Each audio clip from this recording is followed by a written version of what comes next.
नमस्कार दोस्तों, स्वागत है आपका आज के मुख्य समाचार में, जिसमें सबसे पहली बड़ी खबर में जिक्र बिहार का। बिहार में 90,000 से अधिक नियोजित शिक्षकों की नियुक्ति कब होगी, इसको लेकर आरजेडी ने सरकार को घेरा और आरजेडी ने बिहार सरकार पर लगाया बड़ा आरोप। इसी के साथ दूसरी बड़ी खबर में जिक्र होगा कि नीतीश की नहीं सुनते उनके ही मंत्री और अधिकारी। तेजस्वी यादव ने बोला कि अनुकंपाई मुख्यमंत्री अपराधियों के सामने सरेंडर बोल चुके। दोस्तों, तीसरी बड़ी खबर में आपको बताएंगे कि जेडीयू विधायक गोपाल मंडल ने चुनाव में हार का ठीकरा नीतीश कुमार पर फोड़ा। बोले आला कमान की गलती ने नाथनगर सीट पर हरवा दिया। दोस्तों, हर एक खबर की गहराई में आपको ले जाएंगे, लेकिन उससे पहले अगर आपको भी ऐसा लगता है कि बिहार में जल्द बदलेगी सरकार, तो आप अभी इस वीडियो को लाइक कीजिए और इस लाल बटन को दबा के इस चैनल को फ्री में सब्सक्राइब करके घंटी बजाकर कमेंट में लिखिए जय हिंद।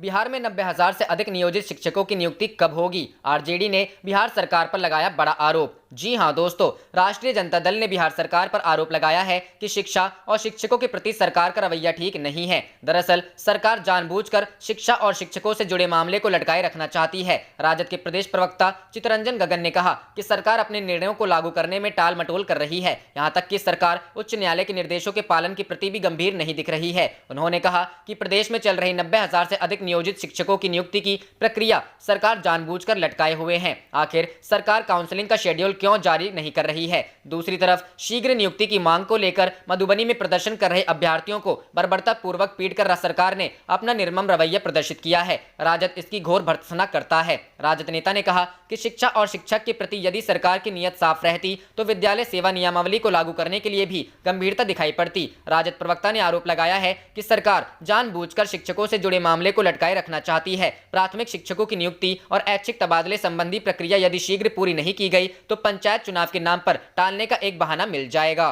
रुख करते हैं अगली खबर की तरफ। नीतीश की नहीं सुनते हैं उनके मंत्री और अधिकारी। तेजस्वी बोले अनुकंपाई मुख्यमंत्री अपराधियों के सामने सरेंडर बोल चुके। जी हां दोस्तों, बिहार के मुख्यमंत्री नीतीश कुमार की बात उनके कैबिनेट के सहयोगी और अधिकारी नहीं सुनते। नेता प्रतिपक्ष तेजस्वी यादव ने बिहार में सरकार का वर्किंग स्टाइल को लेकर मुख्यमंत्री नीतीश कुमार पर जोरदार हमला बोला है। यादव ने कहा है कि अनुकंपा मुख्यमंत्री की बात उनकी कैबिनेट और गठबंधन के नेता ही नहीं बल्कि उनके अधीन प्रशासन और पुलिस के अधिकारी भी नहीं सुनते हैं। तेजस्वी यादव ने बिहार में लॉ एंड ऑर्डर की स्थिति को लेकर एक बार फिर नीतीश सरकार को घेरा है। तेजस्वी यादव ने कहा है कि बिहार में कानून व्यवस्था की इतनी बेहाल स्थिति है कि अपराधियों द्वारा आम जनों को कीड़े मकोड़ों की तरह मारा जा रहा है। सरकार गुंडों के सामने आत्मसमर्पण कर चुकी है। तेजस्वी यादव का आरोप है कि बिहार के मुख्यमंत्री नीतीश कुमार केवल अपनी कुर्सी बचाने में जुटे हुए हैं, जबकि हकीकत यह है कि ना तो गठबंधन के नेता और ना ही उनकी कैबिनेट में शामिल मंत्री ही उनकी बात सुनते हैं। प्रशासन और पुलिस अधिकारी भी अपनी मनमानी कर रहे हैं। सबको पता है कि बिहार के मुख्यमंत्री कितने निरीह बन चुके हैं।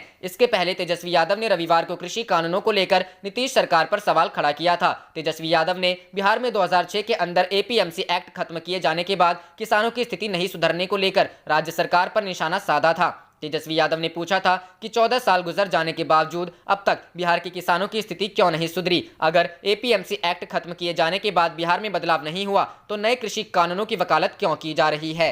रुख करते हैं अगली खबर की तरफ। जेडीयू विधायक गोपाल मंडल ने चुनाव में हार का ठीकरा नीतीश पर फोड़ा। बोले आला कमान की गलती ने नाथनगर सीट पर हरवाया। जी हां दोस्तों, विवादों में घिरे रहने वाले जेडीयू के विधायक गोपाल मंडल ने अब एक और बड़ा विवादित बयान दिया है। विधानसभा चुनाव में हार का ठीकरा जेडीयू विधायक ने अपनी पार्टी के पूर्व राष्ट्रीय अध्यक्ष और मुख्यमंत्री नीतीश कुमार के माथे पर फोड़ा है। गोपाल मंडल का एक वीडियो सोशल मीडिया पर बड़ी तेजी से वायरल हो रहा है। वायरल वीडियो में गोपाल मंडल यह दावा कर रहे हैं कि नाथनगर विधानसभा सीट पर पार्टी उम्मीदवार लक्ष्मीकांत मंडल की हार आलाकमान की गलती की वजह से हुई है। इतना ही नहीं, भागलपुर विधानसभा सीट पर बीजेपी उम्मीदवार की हार को लेकर भी गोपाल मंडल वायरल वीडियो में अजीबोगरीब दावा कर रहे हैं। गोपाल मंडल का कहना है कि बीजेपी ने भागलपुर सीट पर उम्मीदवार देने में गलती की और रोहित पांडे जैसे साफ सुथरी छवि के उम्मीदवार को टिकट नहीं देना चाहिए था। अगर भागलपुर से कोई बाहुबली छवि का और ताकतवर उम्मीदवार होता तो यह सीट भी एनडीए के खाते में आ जाती।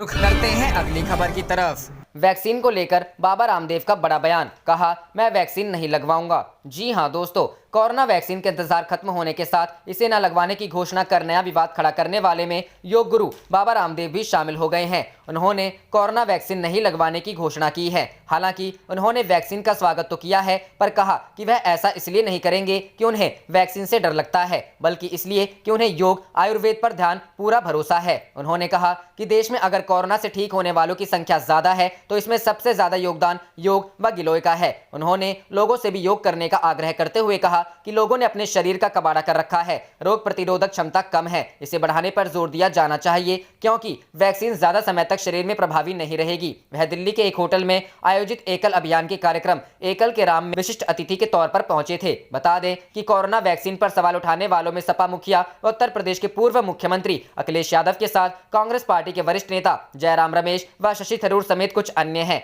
बाबा रामदेव ने कहा कि उन्हें कोई फर्क नहीं पड़ता कि लोग उन्हें व पतंजलि के बारे में क्या कहते हैं, उनके लिए खुशी की बात यह है कि वह लोगों के सोचने के केंद्र में आए हैं। उन्होंने यह भी कहा कि पतंजलि से जो भी लाभ होता है वह उसको 100% समाज की सेवा में लगाते हैं।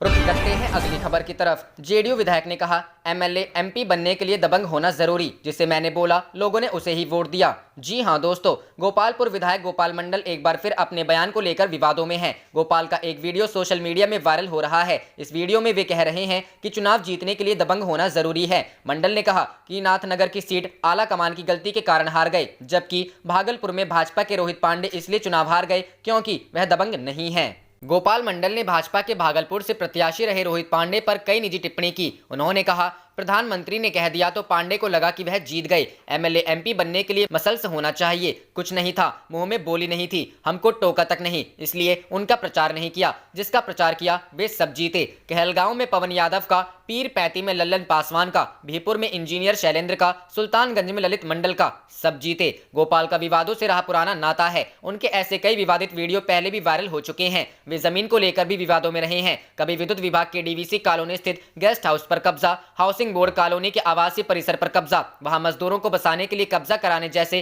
कई विवाद इनके सिर हैं। इससे पहले भी गोपाल मंडल के कई वीडियो वायरल हो चुके हैं। इससे पहले अपने पैतृक गांव में ऑर्केस्ट्रा से एक आयोजन के दौरान प्रोग्राम में लड़कियों संग ठुमके लगते नजर आए थे। रुक करते हैं अगली खबर की तरफ। मायावती ने यूपी सरकार से की दोषियों को सख्त सजा देने की मांग, कहा किसी को भी ना बचाएं। जी हां दोस्तों, गाजियाबाद के मुरादनगर में शमशान घाट में हुए हादसे में अब तक 25 लोगों की जान जा चुकी है, वहीं कई लोग घायल हैं। मामले में कार्रवाई शुरू हो गई है। मुरादनगर पालिका की अधिशासी अधिकारी निहारिका चौहान, ठेकेदार Ajay Tyagi, JEE CP Singh, supervisor आशीष समेत अन्य अज्ञात व संबंधित अधिकारियों के खिलाफ गैर इरादतन हत्या का केस दर्ज किया गया है। जेई सहित 3 लोगों को गिरफ्तार भी कर लिया गया है। इस मामले में बीएसपी सुप्रीमो मायावती ने यूपी सरकार से दोषियों को सख्त सजा दिलाने की मांग करते हुए पीड़ित परिवार को आर्थिक मदद देने की मांग की है। मायावती ने सोमवार को ट्वीट किया, यूपी के जिला गाजियाबाद मुरादनगर में स्थित शमशान घाट की छत गिरने से लगभग 2 दर्जन लोगों की हुई मौत अति दर्दनाक व कष्टदायक। पीड़ित परिवार के प्रति अति संवेदना